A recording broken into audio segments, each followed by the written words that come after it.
Salut à toutes et à tous, j'espère que vous allez bien. On se retrouve aujourd'hui pour une nouvelle vidéo afin de parler du jeu Halo Infinite, plus précisément des performances qu'on a actuellement sur les consoles Xbox One, Xbox Series et PC. Nous sommes dans la deuxième phase de la tech preview de Halo Infinite et d'ailleurs si ça vous intéresse de tester le jeu, c'est possible, vous n'avez pas besoin d'enregistrement ou bien d'être Xbox Insider. Il vous suffit tout simplement de télécharger l'application Xbox Insider Hub et puis voilà, vous pouvez installer le jeu. Du coup, il y a Digital Foundry qui a fait une analyse donc du premier week-end de la deuxième phase et qui a donné donc une analyse détaillée des performances et puis de la résolution sur les consoles donc Xbox One, Xbox Series et PC. En tout cas, d'après les analyses de Digital Foundry, il y a deux consoles qui sortent du lot, c'est notamment la Xbox Series X ainsi que la Xbox One X. Oui, vous avez très bien entendu, Xbox One X, et vous allez voir ça tout de suite. Allez, c'est parti. Alors, sur les consoles Xbox, vous aurez bien évidemment un mode qualité et un mode performance. On commence du coup avec la Xbox Series X. Lorsque vous êtes en mode qualité, imaginons vous n'avez pas une télévision qui va vous permettre de jouer à 120 images par seconde. Du coup, par défaut, vous serez en résolution 4K, du coup 60 fps. La résolution va varier entre 1800 et puis 2160 pouces qui représente la 4K, et lorsque vous serez en mode performance, la résolution va varier entre 1080 et 1440. Ceci dit, vous allez jouer à 120 images par seconde. Donc selon évidemment ce qui se passe lors de la partie, ou bien selon là où vous vous retrouvez, il peut y avoir quand même de petites chutes de FPS. Vous voyez bien sur la vidéo ce que ça donne. On peut descendre à 119, 117, mais bien évidemment cela ne gâche pas l'expérience du jeu. Et selon Digital Foundry, le mode performance de la Series X est clairement dans un bien meilleur état qu'auparavant. Alors, qu'en est-il de la Xbox Series S? Personnellement, je joue sur cette console et je vous avoue que je suis déçu. Donc, en mode qualité, on va jouer en 1080 à 60 images par seconde. Il n'y aura pas de 1440, alors que c'est la résolution native de cette console. Pourquoi? Aucune idée. Peut-être que ça va arriver plus tard. On ne sait pas encore. Lors de la première preview, il y avait les 120 images par seconde. Ceci dit, certes, c'est fluide, mais la résolution baisse donc à 540 pouces. Du coup, lors de cette deuxième phase, ils l'ont enlevé. Peut-être que 343 Industries sont en train de faire une réflexion dessus. On verra bien, ou bien il y a moyen de l'optimiser. En tout cas, j'espère. Du coup, je suis vraiment déçu de cette console. Bon, on va pas dire que c'est le problème de la console, mais peut-être que c'est aussi un problème d'optimisation parce que vous allez voir au niveau de la Xbox One X, ça sera meilleur.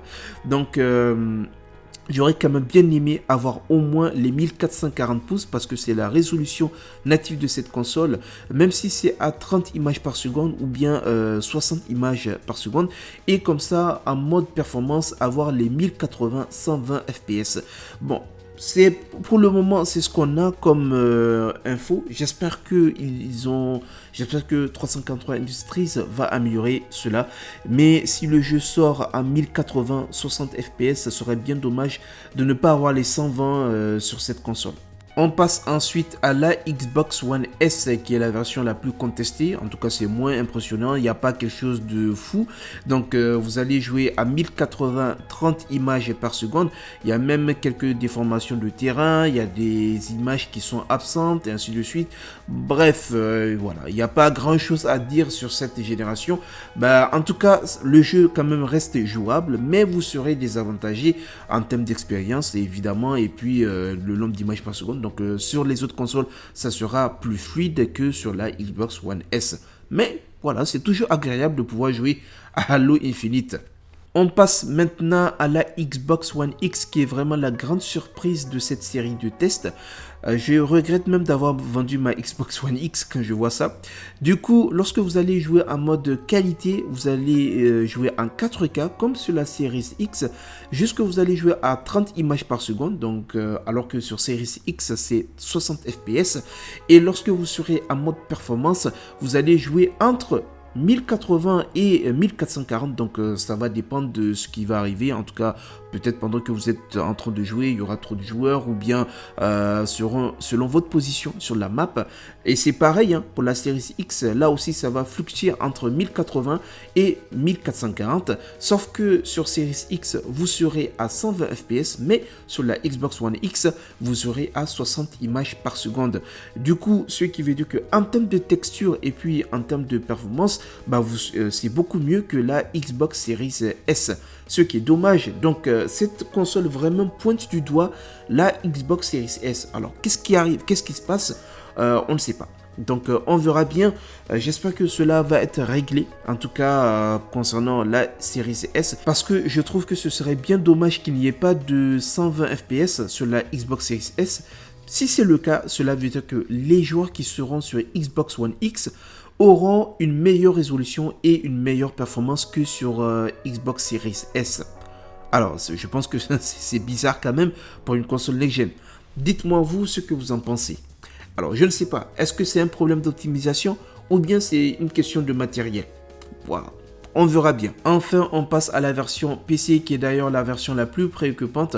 Tout d'abord, comme pour la première phase de la preview, l'exécution avec V-Sync a un problème sur un écran de 60 Hz qui nécessite l'utilisation du limiteur 60 images par seconde en jeu, ce qui fait fonctionner donc le jeu entre 57 et 59 images par seconde. En plus, même avec une RTX 3090 avec une résolution 2K, c'est-à-dire la 1440p, on n'arrive pas à atteindre les 120 images par seconde. Voilà, ce qui est bizarre. Alors, je pense que c'est un problème d'optimisation. En tout cas, le jeu dispose maintenant de 2 mois et quelques jours pour régler tout ça. Et j'espère que ça sera fait parce que le jeu sort le 8 décembre. Et dites-moi vous dans les commentaires ce que vous en pensez. Moi, comme je l'ai dit, c'est la Xbox One X qui a vraiment surpris.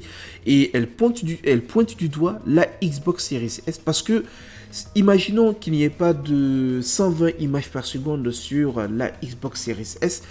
Donc, ce qui veut dire que les joueurs vont jouer à 1080, 60 images par seconde, sachant que la Xbox One X aura quand même une résolution supérieure parce que ça va fluctuer entre 1800, entre 1080 et 1440.